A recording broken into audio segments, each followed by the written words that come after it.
Welcome to the Knowledge Circle podcast from Banking Circle. My name is Russell Goldsmith, and for the first two shows in the series, we took the team to Money20 Europe in Amsterdam, where we invited a number of the speakers from the conference to our exhibition booth to record a series of short interviews with the aim of providing you with a real flavour and understanding of the topics and issues being discussed at the event.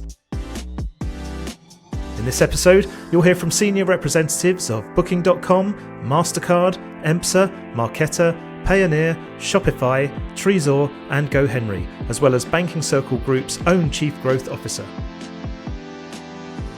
To kick things off, I was joined by Daniel Marovitz, Senior VP of Fintech at Booking.com.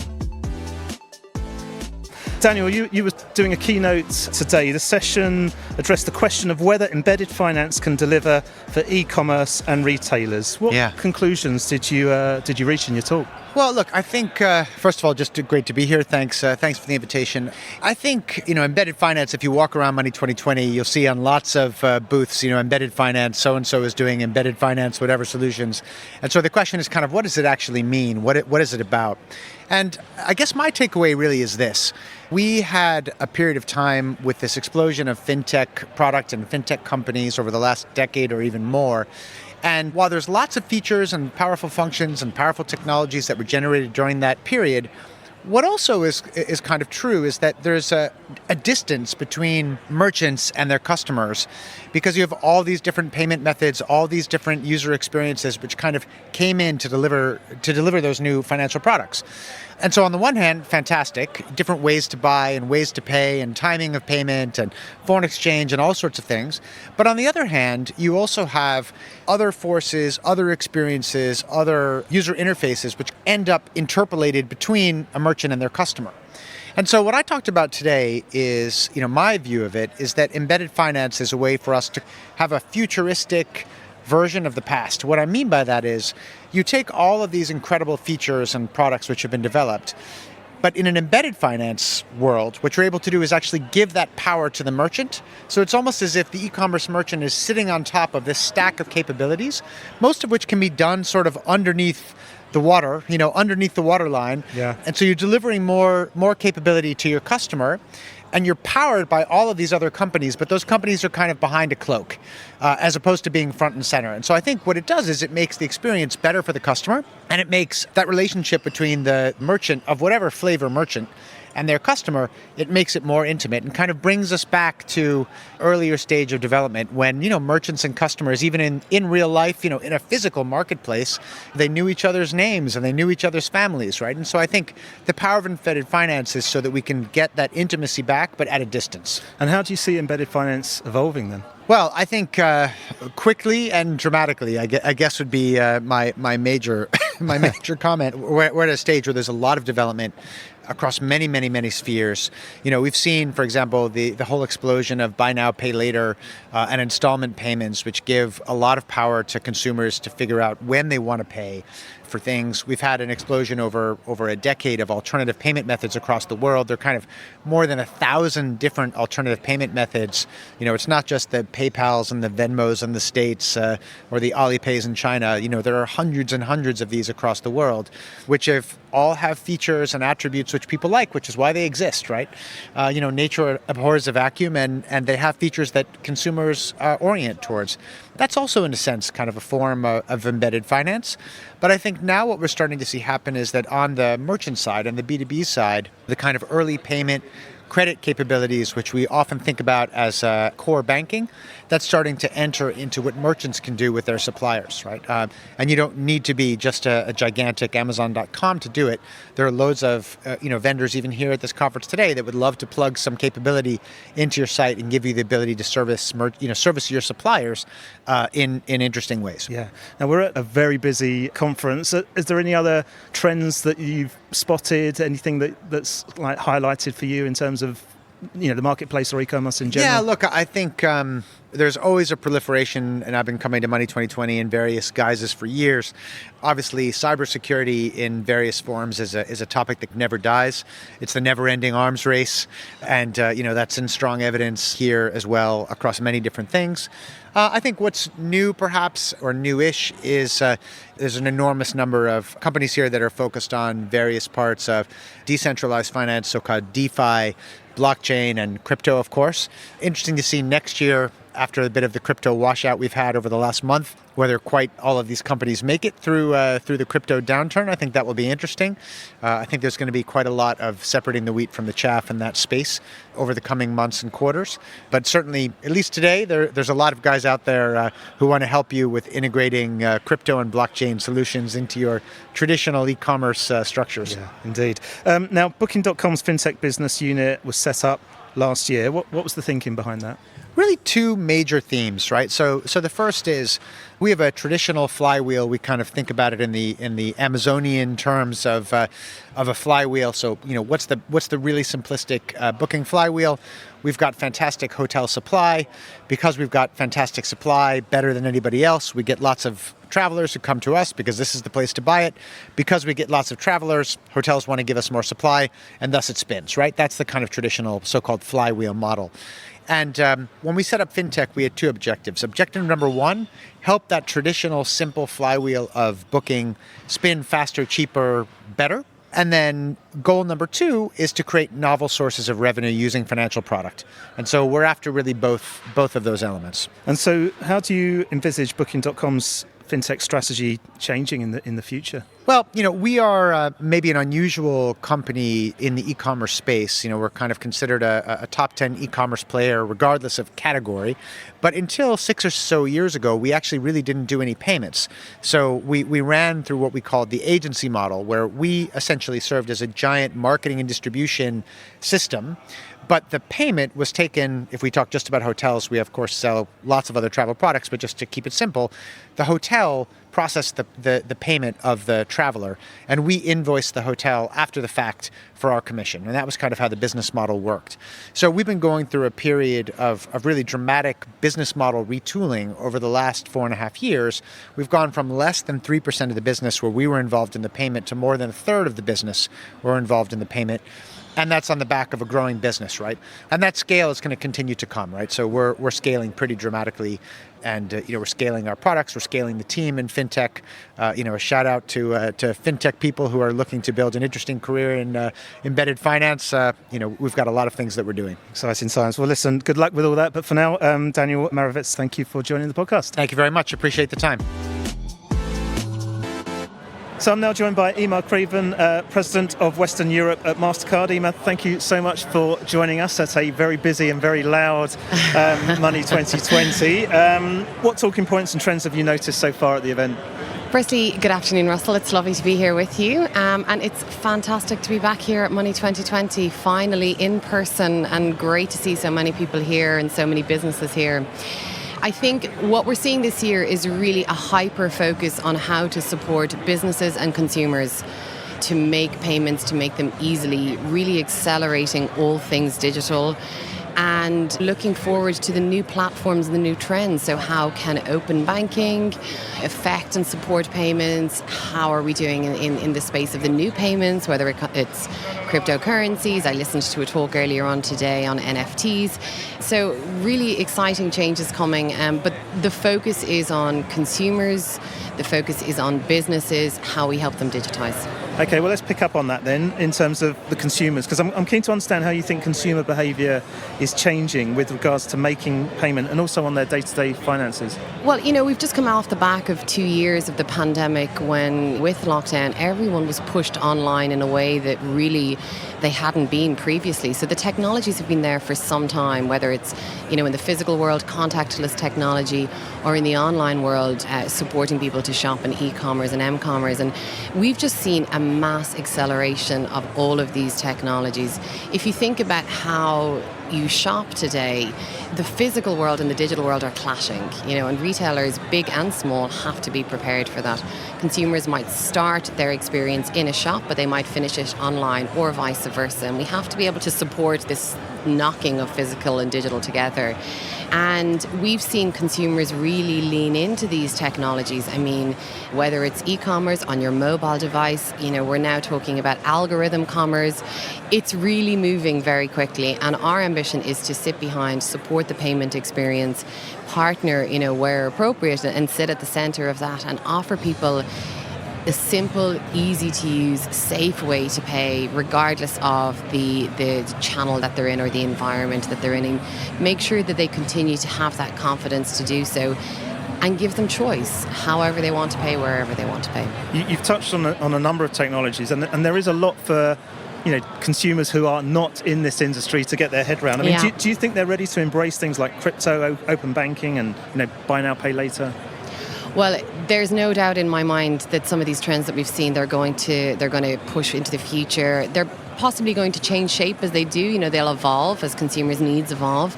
But without question, consumers are really excited about some of these new things. There is multiple millions now being spent on cryptocurrencies. So we've kind of established our principles of how we want to engage in that space. I think it's really important that we, businesses together, we work together on that front. But consumers are there, and they love it, and they're testing it, and they're trying it. They might not always work, from a pure payment perspective, but the technology is there and people are using it. Buy now, pay later, fascinating space. It's a credit cards have been around for an awfully long time, but this new form, this new user experience, people are really engaging with that, and we're absolutely leaning into that as well. And we have our own solutions, that we're offering through our banking and fintech partners to offer to consumers. So yeah, I think I believe consumers will ensure that these new ways to pay will be around for a while. Yeah, well, I wanted to ask you, in terms of all these new technologies, how is that impacting on Mastercard, and what are the strategies that you have to prepare for this whole new landscape? Well, the pandemic has been fascinating in many ways, but for us as a business, we had a lot of the technologies available to deal with the crisis and to deal with this accelerated digital fashion. We're rolling them out faster now, and that's really our focus. That's my focus. How do we accelerate the adoption of digital? How do we give consumers lots of choice, whether they want to pay with their card?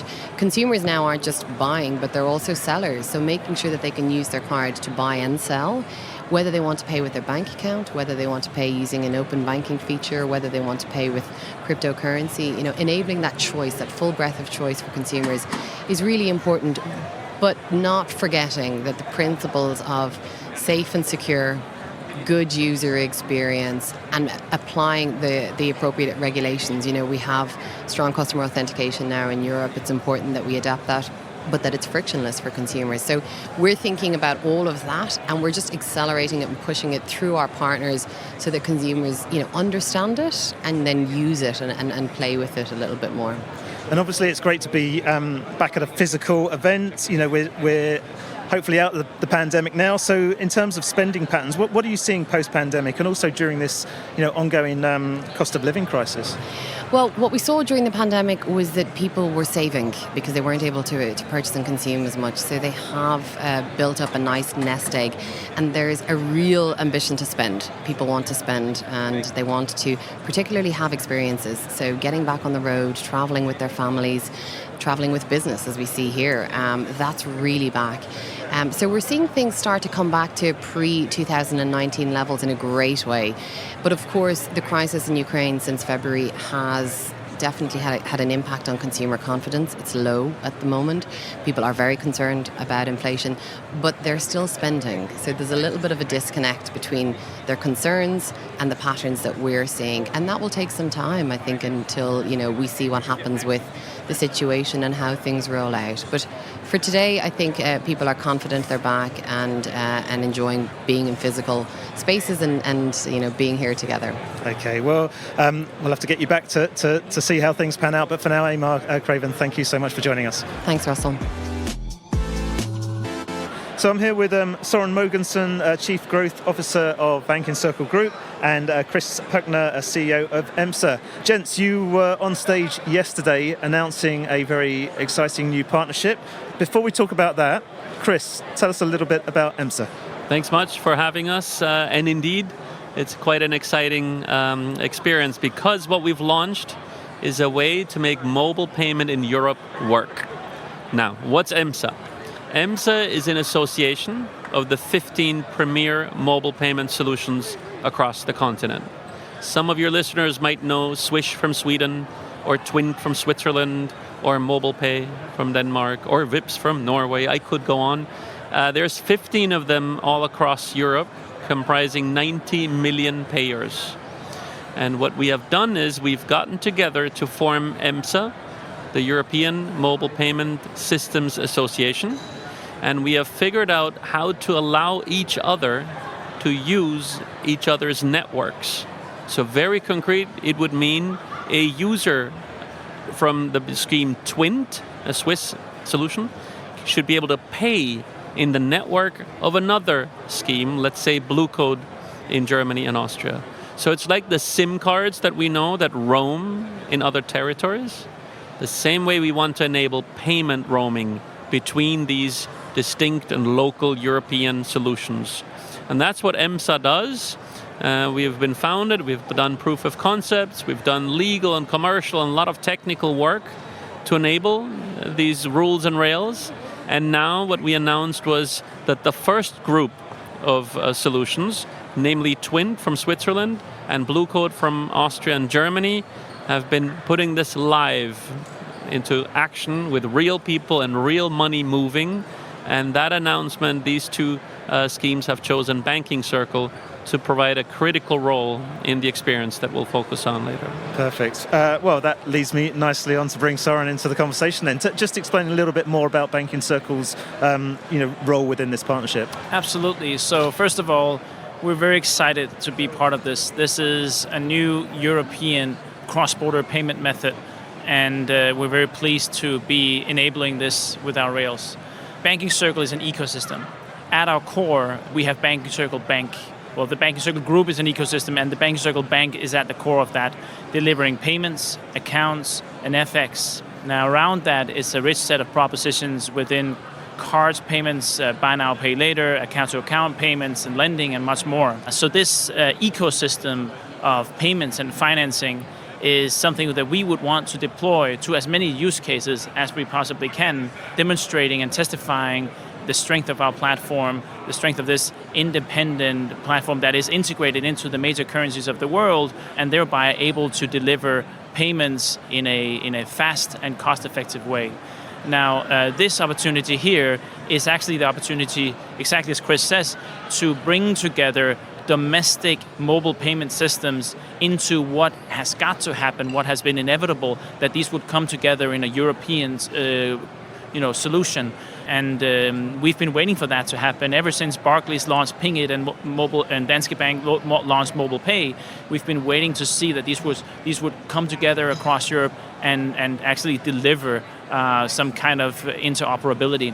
Now that has now happened. We've been working for 18 months to achieve this, and I believe the day before the announcement is when we kind of closed the deal. So we're very excited about this. So you've closed the deal, you've made the announcement. What's the potential for this, Chris?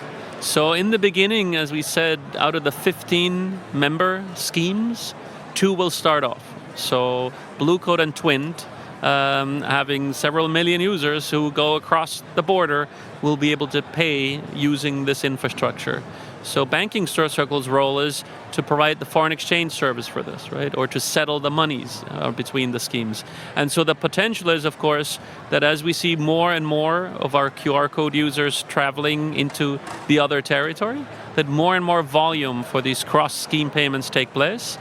And the bigger potential then is that a third member, and it's looking like this will be Bancomat Pay from Italy, will be joining that framework so that also Italians can use their domestic payment solution when they travel to Austria, Germany, or Switzerland.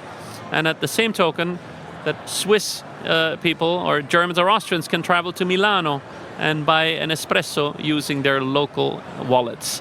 And so the potential is that more and more and more of EMPSA members, either by joining to this setup or by doing it on their own using the same APIs, that we get more and more interoperability in Europe. And of course, the end vision is that every European has a chance and a right to pay with their local app all across Europe without any borders. That must be the goal, because it's a question of sovereignty for Europe to make sure the rules and rails of how we pay are European throughout. And this is what the vision is of this project. Now, it's no surprise, obviously, you're going to have other tech providers, Google, Apple, Facebook. They're going to be looking to also deliver financial services, P2P, P2M. How does that challenge an initiative like this one? In one way, it doesn't challenge, because we all see that mobile payment is growing across the board. It's a huge market, and end consumers can pick the solutions they want to pick, right?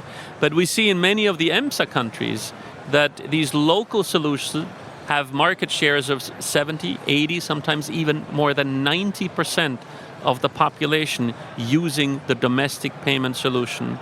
And so, of course, the domestic solutions are mostly account-based. So there's no card in between. You use your phone and you access straight the checking account. And so you can do many use cases that you cannot do with cash and cards. And so we believe that the way forward is for Europeans to do more and more of account-based payments, and to do them not just domestically, but all across Europe by roaming through each other's networks. And we're quite confident that this is the way this should work out. Fantastic. Søren, if our listeners want to find out more information about this, where's the best place for them to go? Well, they should definitely go to EMPSA.org and read about this, or bankingcirclegroup.com. I think Chris is ending with a fantastic point, which is that we will see more and more payments become account-to-account based. This is because it is faster, it is cheaper, and as new schemes, for example, the request to pay comes in, we will see this improve even further. And you can read all about that, so please tune in. Fantastic. Søren Mogensen and Chris Pirkner, thank you so much for joining us. Thank you. Cheers. So I'm here with Vidya Peters, Chief Operating Officer of Marqeta. Vidya, thanks so much for joining us. Should we start by a quick introduction to your company? Russ, it's such a great time, exciting time to be here in Fintech. Thank you for having me on this podcast. Marqeta is the first modern card issuing platform. We enable companies, whether they are large financial institutions like JP Morgan Chase, large enterprises like Western Union or Google or Uber, and fintechs like Klarna issue cards to bring very innovative customer experiences to market. Now, you're speaking in a session later today. It's about the opportunities for customer engagement and innovation at the checkout. Talk us through some of what those opportunities are. I think everyone has looked forward to the end of this pandemic, and people are itching to go back into stores and have some real in-person interaction, to be able to touch and feel and to have real-world experiences again.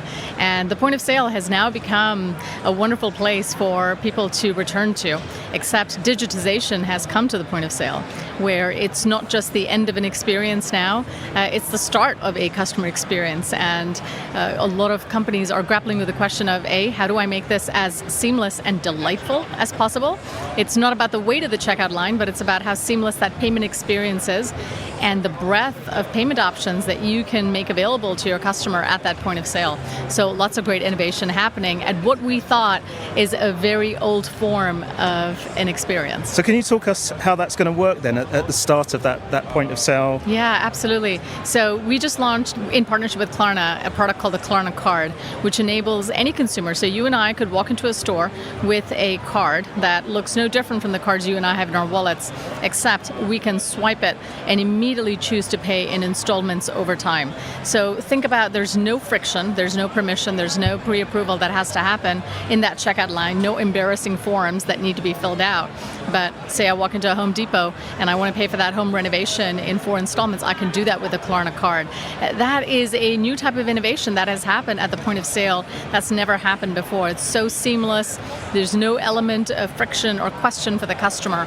But that's just the tip of the iceberg. There's so many more interesting innovations happening at the point of sale when we think about identity and whether you even need a card at all. And how far away do you think we're going to be from stores where there are no staff in there? And if we do get to that, how are these autonomous stores going to work in practice? We're already seeing some of that happen in person, where you scan your app to enter a self-checkout shop, and then they're using a combination of biometrics and facial recognition data to watch you as you're going through the store and adding items to your basket to make that checkout seamless.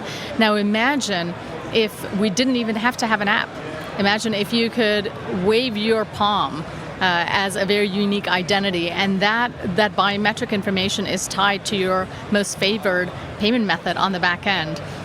Think about then the level of friction you've removed. You and I could walk out of our home without anything on ourselves, no wallet, no phone, nothing necessary. Our identity becomes the way to pay. And I think that's going to be the next exciting frontier for us. That will certainly stop me checking every pocket before I leave home. At least you won't have that question on, did you see my wallet? Exactly, yeah. Now, what about in terms of cryptocurrencies? Are they going to have a role to play in these kind of, these high-tech stores, do you think? Crypto's here to stay. And while the valuation of crypto may swing, consumers are clearly telling us that they want crypto to be a part of their everyday lives, not just a novelty investment. In fact, one of our recent surveys said that 80% of the survey responses showed that there was a deep interest in wanting to use crypto as a way to pay for their everyday purchases. And that is actually something that Marqeta powers with Coinbase. So the Coinbase card is a card that you could go, Russ, walk into a Starbucks, swipe the card, and use some of your cryptocurrency holdings to pay for the coffee that morning. And so that way you are really bringing crypto into your everyday purchases. And that's what's possible today with modern technologies, is you can take all of these new, fun, interesting technologies and seamlessly bring them into your everyday life. And do you think there's any other trends that you may have noticed that's going to apply in the take-up and application of digital wallets? So much of the emphasis, particularly here at Money2020, has been on financial technology and payments technology. But I think there is a reckoning here where the technology is a means to an end. What matters, and what has always mattered for time immemorial, is the customer experience. The technology just helps you solve for that customer experience in a whole new way. And so my biggest takeaway is, whenever in doubt about the technology, come back to what the problem is that you're looking to solve for the customer, and then ask what is the right technology to help you do that in the best way possible. Vidya Peters, thank you so much for joining the podcast. Thank you for having me. It's been a pleasure. So joining me now is James Allen, SVP for Europe at Payoneer. James, thanks so much for joining the podcast. What brings you to Money2020, and also what have you seen so far, and what are you hoping to see at the event? Yeah, great to see you, Russ. Thanks for having me. Lovely to be back. First time for me since 2019, and been coming here on and off for about 10 years now. So fantastic to see the evolution of payments and really pick up on some thought leadership, some of the hot topics that we all probably cover on a weekly basis, and really see what the latest developments are there. Great to catch up with some clients and partners and see some old faces from careers gone by. So yeah, lovely to be here. Good stuff. Now, your colleague Jody Perler is speaking on a panel later, and that's around what SMEs need to do to serve their customers better. What kind of things is Jody going to be talking about in that session? Yeah, so Jody's great. She's been, I think, one of the first employees at Payoneer in 2009, so seen a lot of change over that period, and she's going to be talking about some of the more recent developments during and since the pandemic with SME. So there's been a huge amount of growth. What we've seen is more and more people start up businesses. We've seen more and more people list across multiple platforms. And then we're also seeing a lot of what we call D2C, so people going off the big marketplaces and setting up their own websites and serving customers directly. So she'll be covering some of those themes and developments. Okay, and any particular kind of trends that you're seeing at the moment in in terms of payments in general and e-commerce? I mean, really, it's all about growth, and the challenge for payment companies like Payoneer is how do we best assist our customers to grow. So if you go back to like pre-pandemic, in some ways it was quite simple. You would probably list on one marketplace and that would be your business.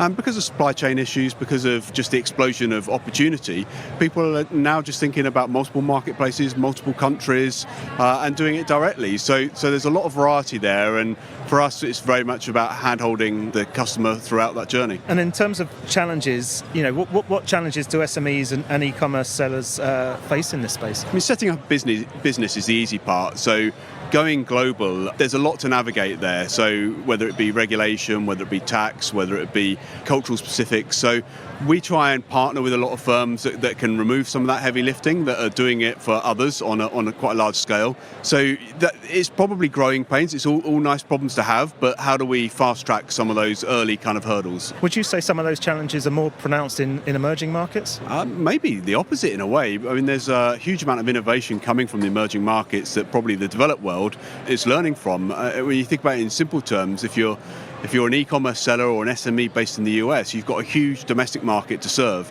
before you think about going internationally.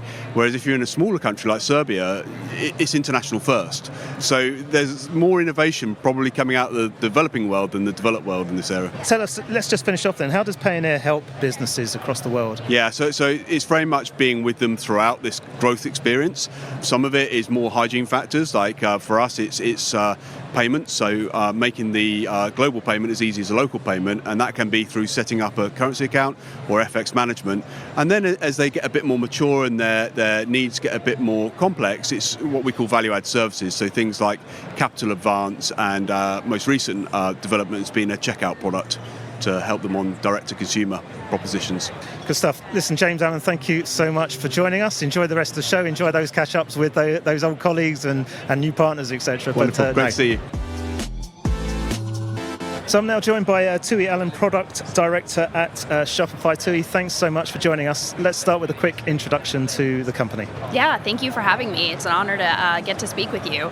Shopify, for those who aren't aware, is a commerce platform for small and medium entrepreneurs.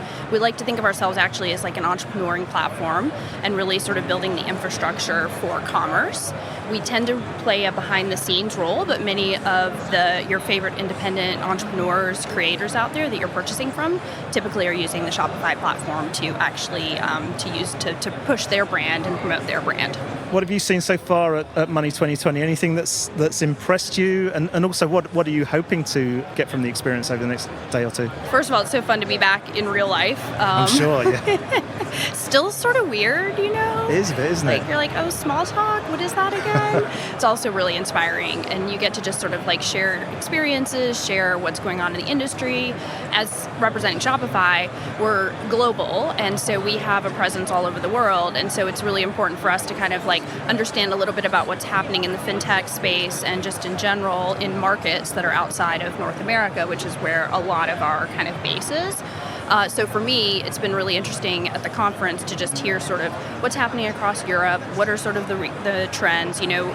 There's elements of fintech that's a little bit more progressive related to whether that's open banking or mobile banking or some of those things that Europe tends to kind of be a little bit further ahead than North America.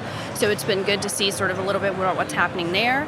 It's also, I think, good to recognize that we're in a difficult economic environment right now globally.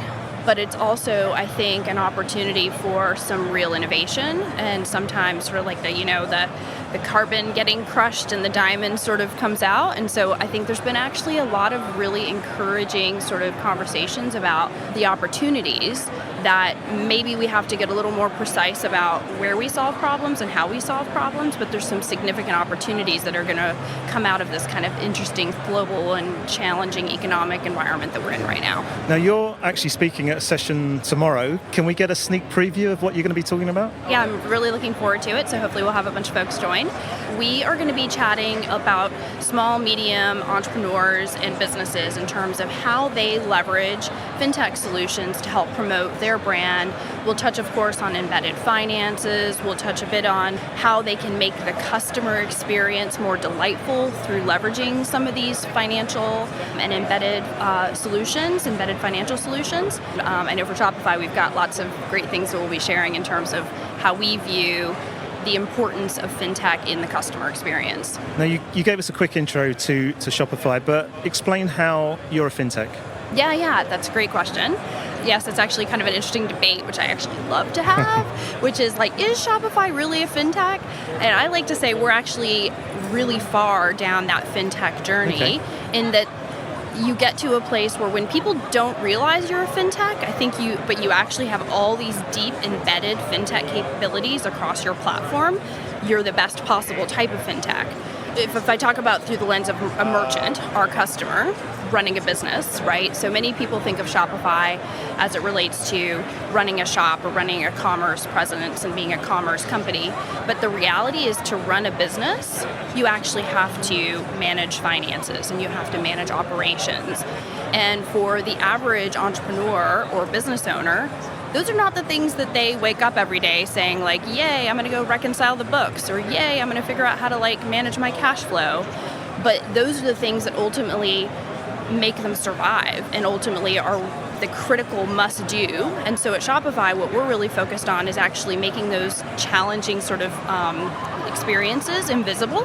And that's why sometimes many folks don't realize how deep our fintech capabilities are, because we're actually working to sort of make them invisible, and it just works. And so think about it sort of like magic, right? Oh, wow, I just got my money. Oh, wow, I don't even need a bank. Oh, wow, I can actually like, oh, right at point in context or right at the point of doing a specific job, I need some additional funding.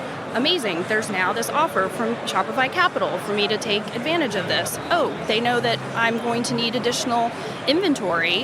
And so at that point in time, they're going to offer me some additional cash flow to help me manage sort of that period in time. So we have a ton of very, very deep embedded fintech and financial capabilities, really dating back to when we started, where Toby, our founder and CEO, was really looking to figure out, how do I sell snowboards on the internet? And the thing that was the biggest pain in the ass was trying to actually manage the payment transaction to complete the sale.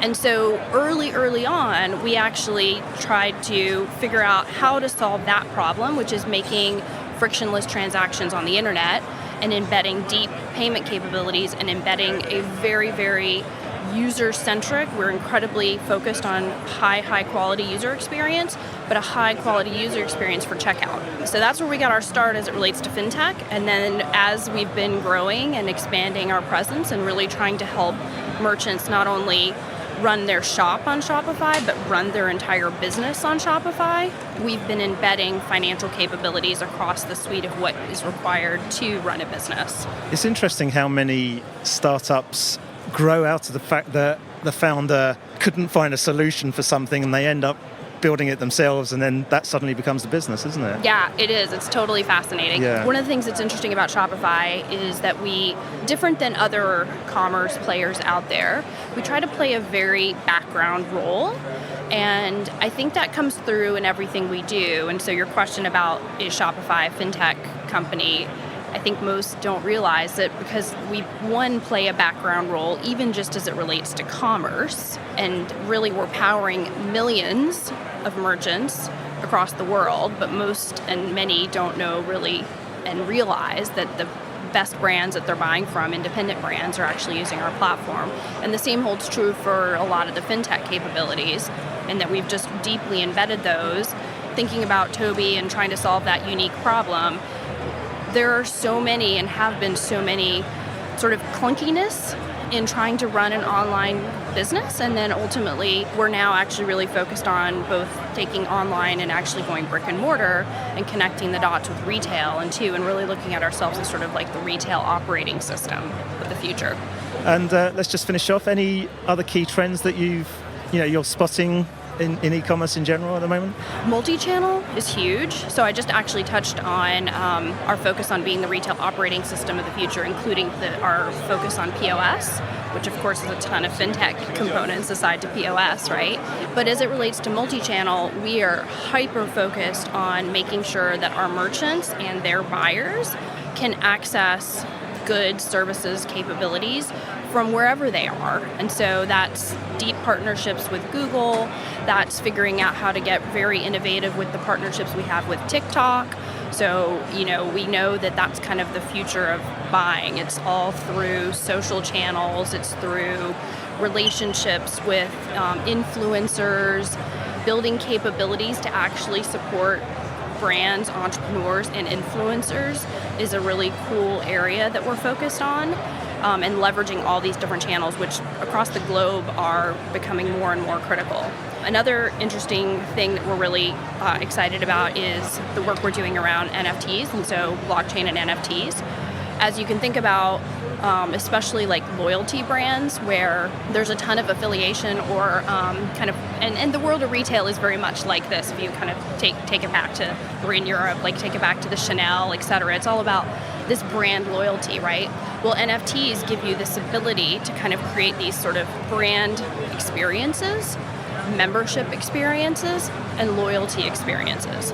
And so this is an area that we're also, from a trend perspective, we're investing in. We're doing quite a bit of innovation in that space, and we see that also. You can actually combine the social channels with some of this NFT, and you can kind of see where the future of commerce is going. Yeah, I think we could do a whole podcast on NFT, so we'll have to get you back for that. Yeah, but, definitely. Listen, for now, thank you so much, Tui, for joining the podcast. Yeah, absolutely. It was my pleasure. Thanks for having me.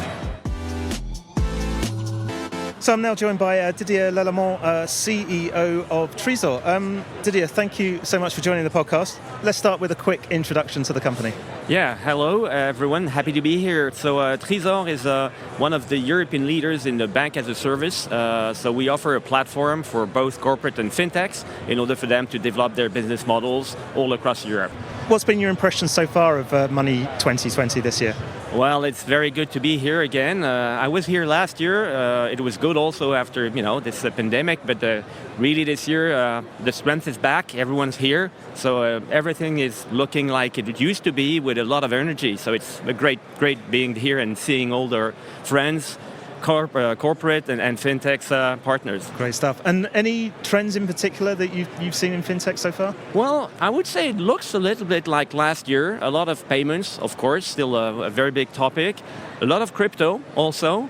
What I, maybe was a little bit surprised, I would have expected maybe a little bit more of ESG, but probably next year. Okay. Now, talk to us about banking as a service, the model, and how do you explain the success of that? Well, I think it's really, linked to the way the end consumers, would they be people or corporations, want to embed finance in their, their daily life, in the user processes.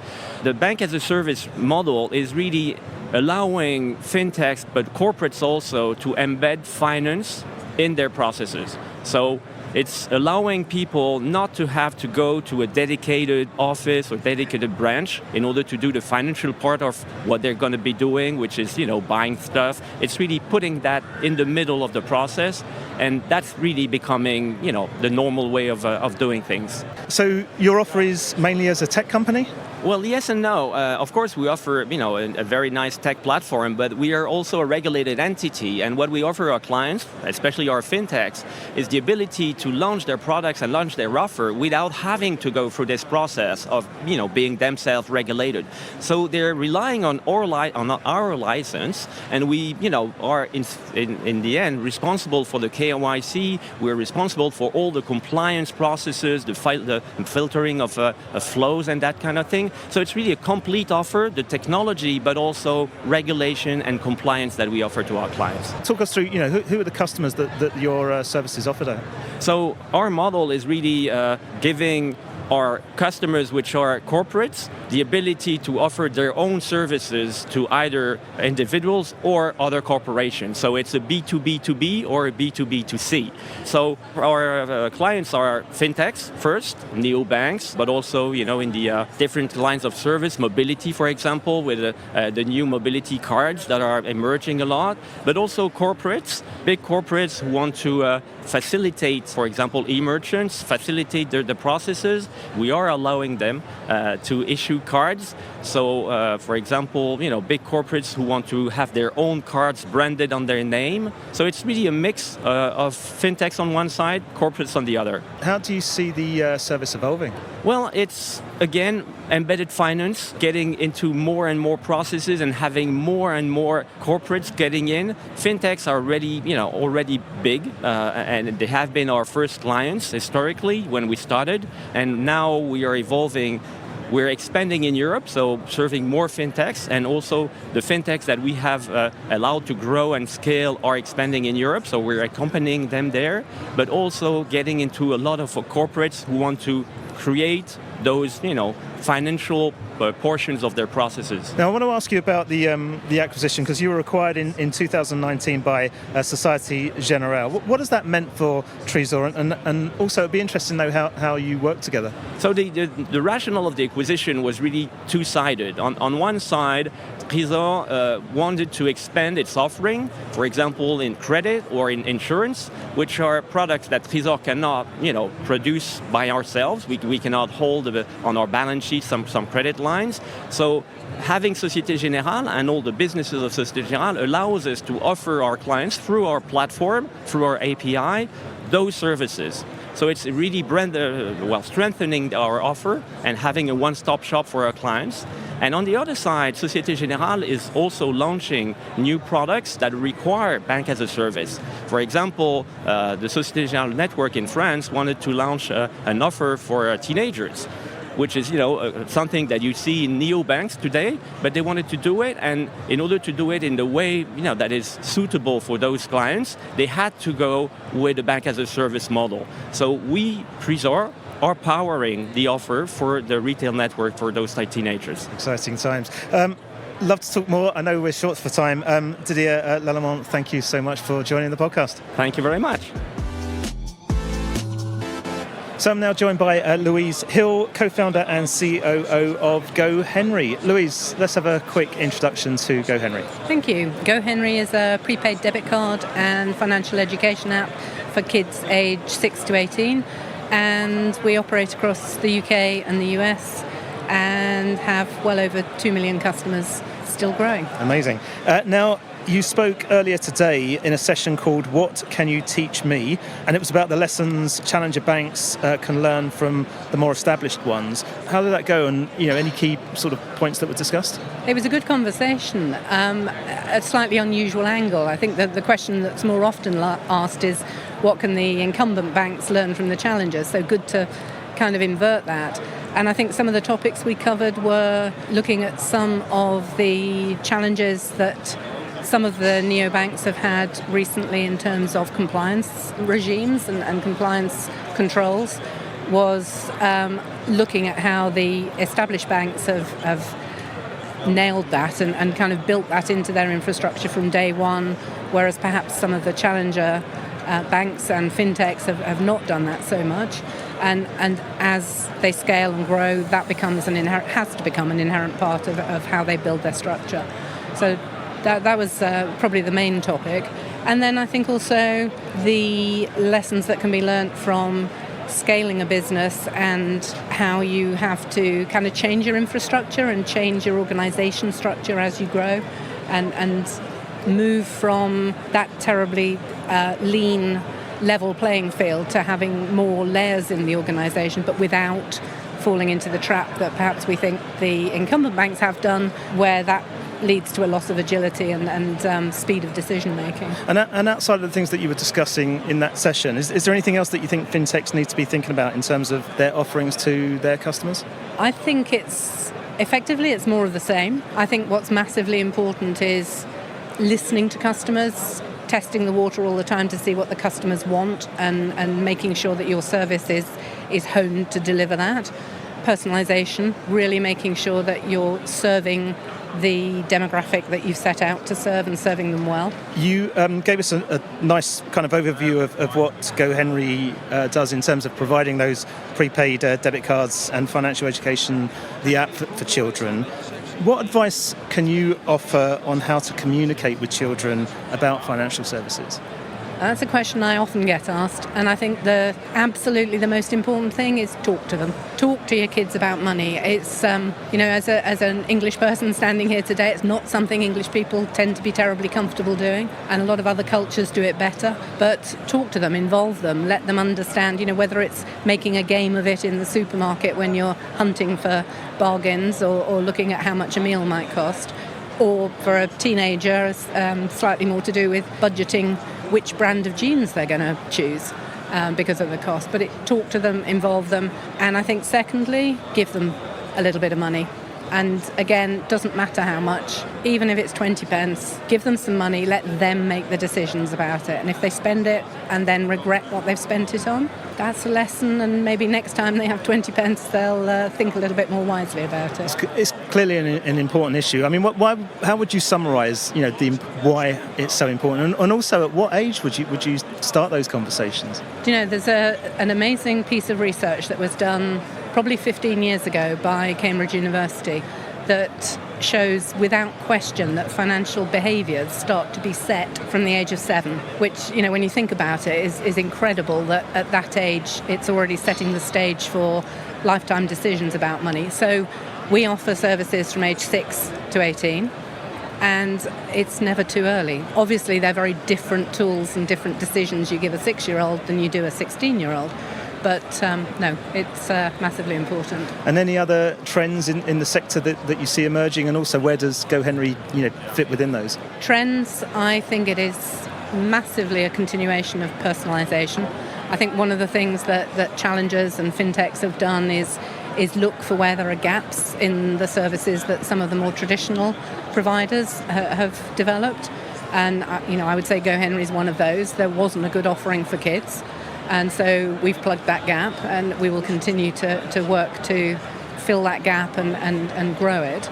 But for all challengers, for all fintechs, I think it is that personalisation. Know your customer, know the niche that you're serving, whether you move into new demographics as well, but understand the service that particular demographic want and then deliver it really, really well. Great way to finish. Louise Hill, thank you so much for joining us. Thank you.